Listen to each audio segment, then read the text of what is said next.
BCB আর BCCI রসায়নটা যেন আর আগের মতো নেই। এর মাঝে মধ্যস্থতায় ব্যস্ত খোদ বিশ্ব ক্রিকেটের নিয়ন্ত্রক সংস্থা, কিন্তু কিছুতেই যেন কিছু হচ্ছে না।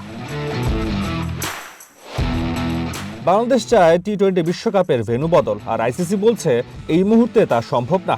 এমন কথা নাকি ক্রিকেট বোর্ডে মেইল করেও জানিয়েছে সংস্থাটি।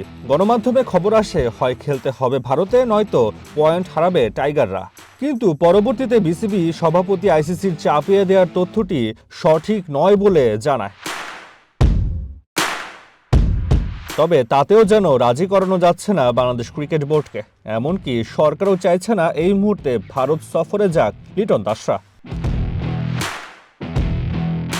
অন্তর্বর্তী সরকারের গ্রিন সিগন্যাল না পেয়ে এবং পরিস্থিতি ঘোলাটে হতে থাকায় আবারও আইসিসির কাছে মেল দিয়েছে বিসিবি। ঠিক কি কারণে বাংলাদেশ দল ভারত যেতে চায় না তা আরও স্পষ্ট করে জানিয়েছে দেশের ক্রিকেট বোর্ড।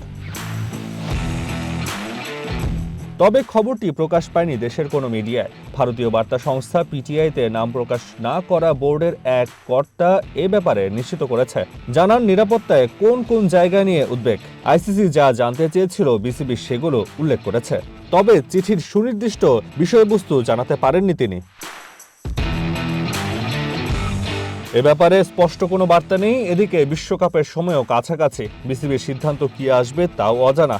ঠিক এই সময়টা ভেন্যু বদল করা আইসিসির কাছেও বেশ চ্যালেঞ্জিং বলছে ভারতের বেশ কিছু গণমাধ্যম। যদি তাই হয় তাহলে বিশ্ব ক্রিকেটের নিয়ন্ত্রক সংস্থার নিরাপত্তা নিশ্চিত করলে বিশ্বকাপে যাবে বাংলাদেশ, নাকি ওয়াকওভারের মতো কঠিন সিদ্ধান্ত নেবে Aminul Islam বুলবুলের board. তাসওয়ান Nafi, one sports desk.